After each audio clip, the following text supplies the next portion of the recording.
اگر آپ اللہ والے بن جائیں تو اللہ اپنے بندوں کا امتحان تو لیتا ہے مگر اسے کبھی ضائع نہیں کرتا. اللہ اکبر. اس کو لکھ لیں اپنے ذہن پہ اور ساری زندگی اس کو پکڑ کے رکھیں. اگر آپ اللہ والے بن جائیں تو اللہ سبحانہ و تعالیٰ اپنے بندوں کا امتحان تو لیتا ہے کہ میرا بندہ سچا ہے یا نہیں، میرا ہے یا نہیں، لیکن خدائی قسم کبھی ضائع نہیں کرتا. شرط یہ ہے کہ آپ اللہ والے بن جائیں اور نیت صاف ہونی چاہیے. تو میں آپ سے آج 3 بیسک پرنسپلز کی بات کروں گا کہ آپ نے اپنی لائف میں کرنا کیا ہے. پہلی چیز نیت صاف کرنی ہے. اگر آپ اللہ والے بن جائیں اور اپنی نیت آپ صاف کر لیں، اللہ تعالیٰ آپ کو کبھی ضائع نہیں کرے گا. صحیح بخاری کی حدیث ہے، بنی اسرائیل کا واقعہ ہے، اوتھینٹک صحیح بخاری کی حدیث ہے. ایک شخص اس کو 1000 دینار چاہیے تھے، 1000 دینار چاہیے تھے. وہ ایک شخص کے پاس گیا، اپنے جاننے والے کے پاس، اور کہا کہ مجھے 1000 دینار چاہیے. تو اس نے کہا کہ ٹھیک ہے میں تجھے دے دوں گا، بس تو ضامن ایک لیا جو اس کی ضمانت دے اور گواہ لیا، میں تمہیں دے دوں گا، مجھے پرابلم نہیں ہے. وہ شخص مسکین تھا، کوئی اس کے جاننے والا نہیں تھا، لیکن اللہ والا تھا وہ. اس نے کہا دیکھ میری بات سن، میرا ضامن بھی اللہ ہے اور میرا گواہ بھی اللہ ہے، میں اللہ کو گواہ بنا کے کہہ رہا ہوں کہ میں تمہیں واپس کروں گا. اس کو اس بندے کی تقوی پہ یقین آیا اور اس نے کہا کہ چلو میں دے دیتا ہوں، یہ اللہ کو گواہ بنا رہا ہے، اتنا بڑا جھوٹا تو نہیں ہوگا. اور یہاں پہ آئی پاز، میرے بھائیوں بہنوں، پاکستان کے لوگوں، انڈیا، بنگلہ دیش، جہاں سے بھی لوگ دیکھ رہے ہیں، اللہ کا نام لے کے نہ کبھی کسی کو دھوکہ نہ دو. ویسے بھی دھوکہ کسی کو نہیں دینا چاہیے، لیکن اسپیشلی اللہ کی قسم کھا کے یا اللہ کا نام لے کے کسی کو دھوکہ نہ دو. یاد رکھیں جو اللہ کا نام لے کے سچ بولتا ہے نا، اللہ تعالیٰ اس کی غیبی خزانوں سے مدد کرتا ہے، اور جو اللہ کا نام لے کے دھوکہ دیتا ہے لوگوں کو، اللہ اس کو تباہ و برباد کر دیتا ہے. تو اس شخص نے کیا کیا، اس نے کہا کہ میرا ضامن بھی اللہ ہے، میرا گواہ بھی اللہ ہے. تو اس نے دے دیا، اس نے کہ میں تجھے اللہ کے اس نام پہ تجھ پہ میں ٹرسٹ کرتا ہوں. یہ شخص پیسے لے کے اس نے کاروبار کرنا تھا، یہ چلا گیا.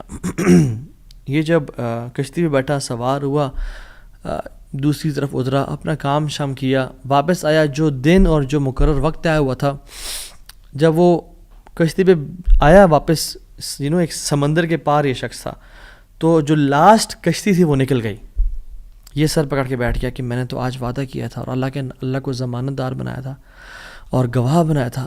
اب اگر میں آج اس تک مال نہیں پہنچاتا تو وہ کیا سوچے گا میرے بارے میں، اور اس کا تو ٹرسٹ اٹھ جائے گا، یعنی کہ میں نے اللہ کے نام پہ جھوٹ بولا اسے. تو آخری کشتی چلی گئی تھی. اس کے بعد تو کشتی نے اس دن جانا نہیں تھا، تو اس نے کیا کیا کہ یا اللہ میں نے تجھے ضمانت دار بنایا ہے اور تجھے میں نے گواہ بنایا ہے، تو تیرا کام ہے اس مال کو پہنچانا. اس نے ایک ووڈ لاگ لیا، اس میں سوراخ کیا، اس میں اس 1000 دینار، سبحان اللہ، 1 دینار از اے گولڈ کوائن. اور آپ ایک گولڈ کوائن کی آج آپ ورتھ لگا لیں، ان لیکس، ان ملینز. اس نے کیا کیا، اس کو اس ووڈ لاگ میں ڈالا، پرچی لکھی اور اس میں ڈال کے بسم اللہ پڑھ کے آگے بہا دیا کہ اللہ تجھے میں نے ضمانت دار بنایا، تجھے میں نے گواہ بنایا، اب تیرا کام ہے اس کو. یہ شخص یہاں ویٹ کر رہا تھا اور یہ شخص اپنا مال لینے کا یہاں انتظار کرتا، اور یہ شخص یہاں پہ کھڑا تھا، اس نے مال کو دے دیا. اور سبحان اللہ، اللہ تعالیٰ نے کیسا قادر ہے، کیسا قدیر ہے، اس نے اس ہواؤں کو رخ پھیر دیا اور وہ بندہ وہاں انتظار کر رہا تھا، اور اس کے بندے کے پاس وہ ووڈ لاگ پہنچا اور اس نے اس کو دیکھا، اس میں پرچی تھی اور پرچی نکالی اور اس کو کھول کے دیکھا کہ اس کے 1000 دینار تھے. وہ بڑا حیران ہوا کہ یہ مجھ تک کیسے پہنچے. خیر، یہ جو شخص تھا جس نے بھیجے تھے، یہ اگلے دن دوبارہ جو سب سے پہلی کشتی ملی اس پہ روانہ ہوا اور اس بندے کے پاس پہنچا اور 1000 دینار لے کے الگ سے کہ پتہ نہیں وہ پہنچے نہیں پہنچے، میں اس کو اس کا حق تو دے دوں. اس نے کہا کہ یہ تمہاری امانت، معذرت تھوڑی تاخیر ہو گئی مجھ سے. کہتے ہیں تو کل تم نے مجھے پیسے نہیں بھیجے؟ کہتے ہیں میں نے بھیجے. پھر اس نے کہا جس رب پہ تو نے توکل کیا ہے نا، جس رب کو تو نے ضمانت دار بنایا تھا، اس رب نے تیرا مال مجھ تک پہنچا دیا، مجھے اس مال کی ضرورت نہیں ہے. ہم کیوں بات پریشان ہوتے ہیں؟ کیا کمی ہے ہماری زندگی میں؟ شاید توکل کی کمی ہے، قرآن پڑھنے کی کمی ہے، عبادات کی کمی ہے، حلال اور حرام کی پرواہ کرنے کی کمی ہے، نظروں کی حفاظت کرنے کی کمی ہے. ہم